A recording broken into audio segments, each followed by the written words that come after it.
Hi folks, welcome back. It's a horrible day here in West Cumbria. After visits by Dudley and Eunice, we've got Franklin today battering the area. Anyway, yesterday was the Kendal Record Fair, the first one since I think October last year. So we had to battle the cold rain and snow and make the 150-mile round trip to visit the fair. Managed to come away with some decent albums, around a dozen, plus a CD set. So let's have a quick look at what I managed to get. First off, sorry if the sound quality is not brilliant. This is the second time I've recorded this video. I'm having a problem with my external mic. The first one didn't record any sound, and I can't seem to get to record at all. So anyway, let's get on with it. First up, we have this album by Return to Forever from 1975, No Mystery. Return to Forever obviously being Chick Corea's band, and also in the band Stanley Clarke on bass, Lenny White on drums, and Al Di Meola on guitar. Now, I've never heard this one, but it's the one prior to Romantic Warrior, which I really like. So if it's anywhere as good as that, it should be very enjoyable.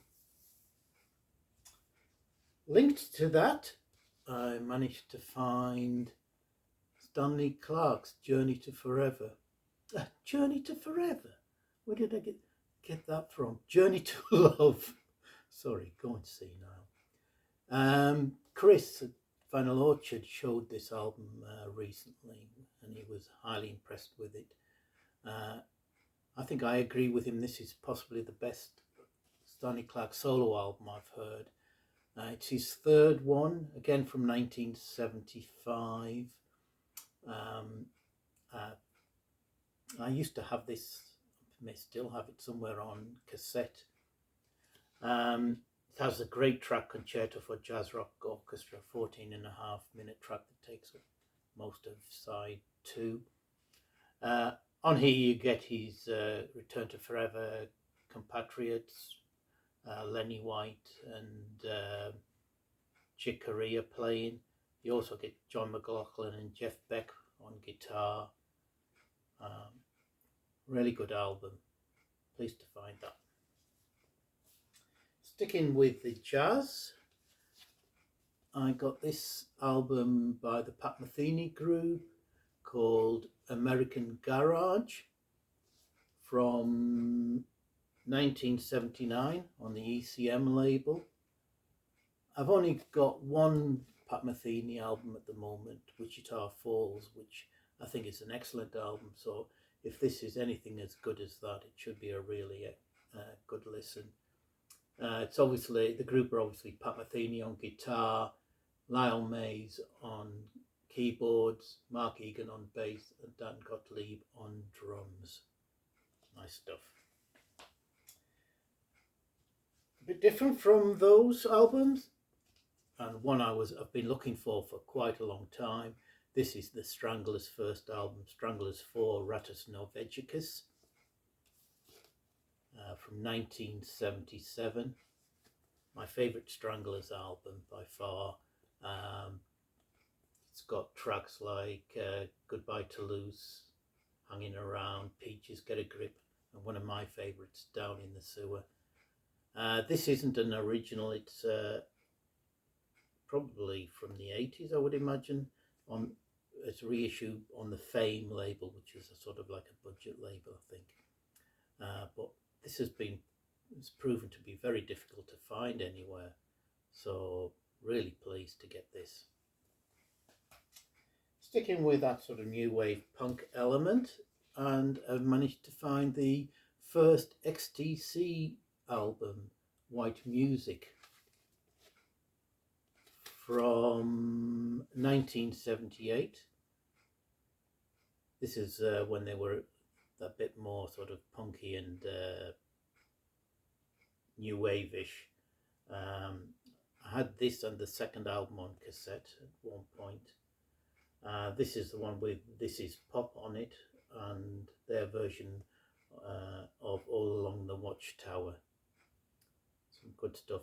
I'm starting to get more back into XTC. I did have originally Oranges and Lemons. In fact, I think I bought it twice on vinyl, and I just didn't really get into it and got rid of it twice. But I want to explore the band a bit more. There you go. Next up is this album by the Doctors of Madness from 1976, their second album, Figments of Emancipation. The Doctors of Madness were often associated with the punk scene, but they're more of an art rock sort of band with a bit of glam. And this album is really pre-punk. It's before the Sex Pistols even played their first gig, I think. They're an excellent band, led by Richard Strange, or Kid Strange as he's known on here. This one came out 6 months after their first album, which is really a good album. I'd love to find that. They did a third album, but that went more towards shorter songs and then more into that sort of new wave punky sort of sound. But looking forward to giving this a spin. Going back in time, my first album on vinyl by the Keith Hartley Band.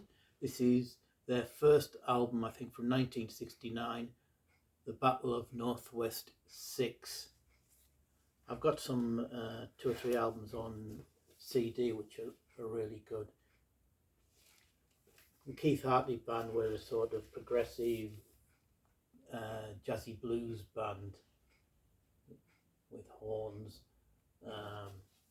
led by the drummer Keith Hartley.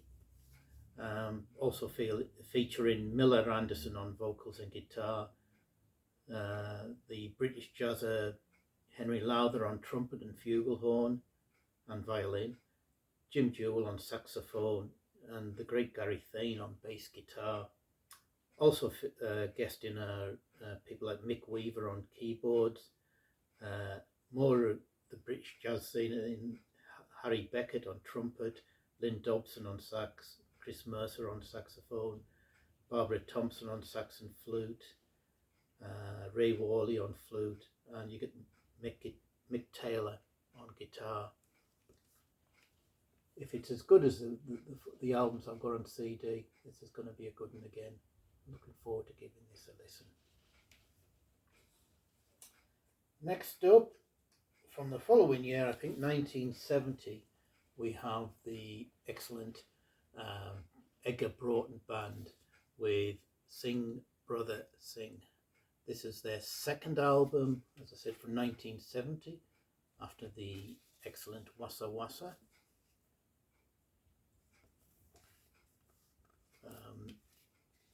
I love me some the Broughtons. In places they sound Captain Beefheartish, but excellent progressive rock, I suppose, or underground rock. Next, an artist that I've been picking up more and more by recently, and that's this album by Roy Harper,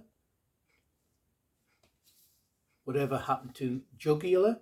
This is an album he did with Jimmy Page, and it's credited to both of them. Not one I've ever heard before. It came out in what year? I don't know. Don't think it says anywhere. Bear with me. No, I can't see a year. It'll be the 70s anyway. It's bound to be good. It's Roy Harper. It's got the song Handman on, which is an excellent track. And linking back to the other album I just showed, it has Steve Broughton playing some of the drums. Moving into an even more folky vein, I managed to find the very first Clannad album on the Phillips label from 1973, I think.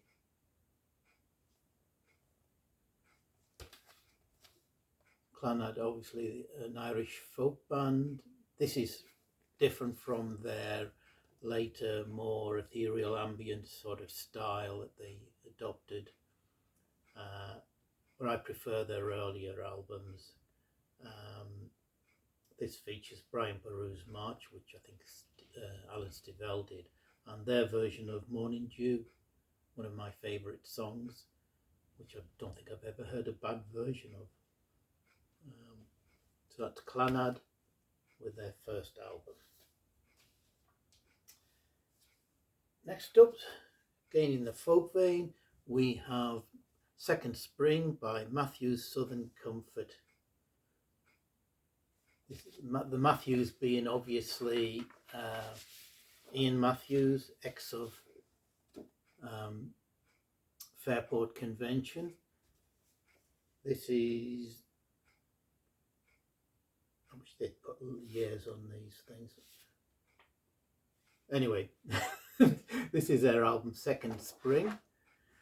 Features great songs that on here like Ballad of O.B. Ramsey, Jinx and Johnson, Blood Red Roses, Darcy Farrow. It's probably the most traditional sounding in some ways, or electric folk sounding of these albums.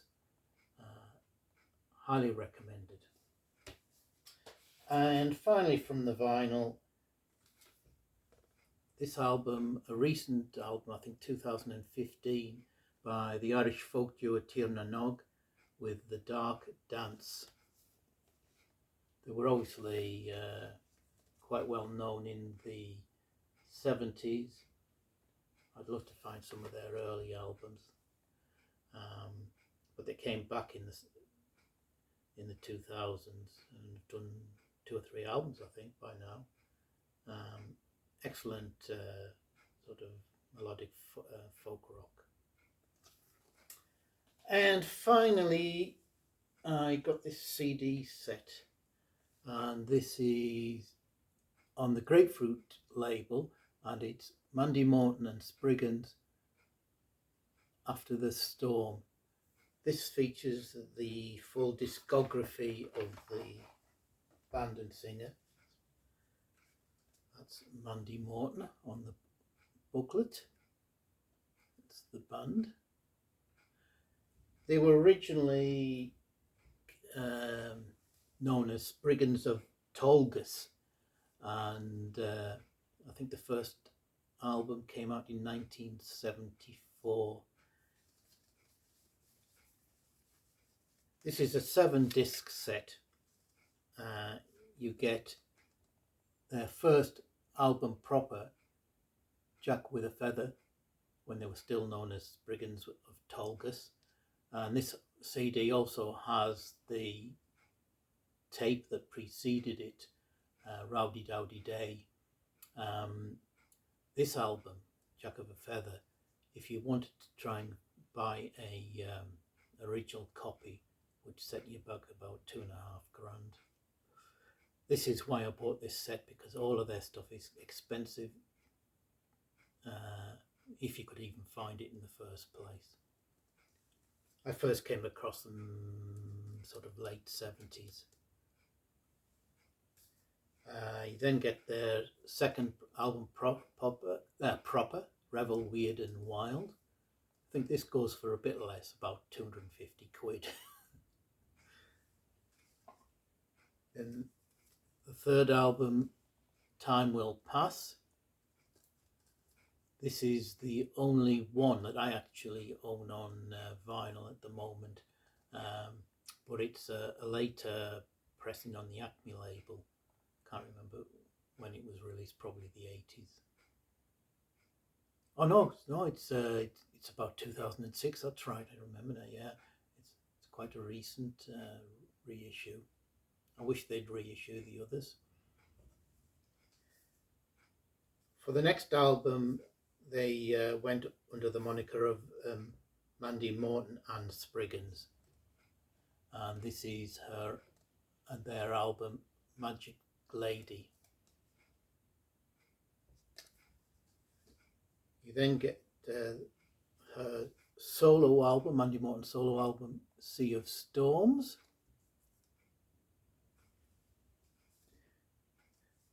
They then get the only album by the Mandy Morton Band, Valley of Light.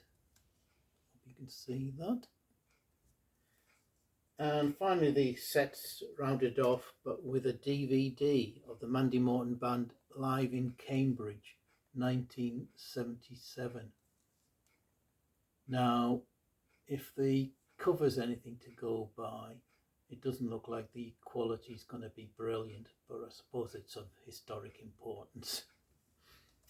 Anyway, that's the stuff I found yesterday. I hope you enjoyed seeing some of that. The next Kendal Record Fair isn't until April, but we do have one in Windermere in March, which we'll try and get to. Hope to see you soon. Hope that if you're in the UK, the storms aren't doing too much damage where you are. Take care. See you soon.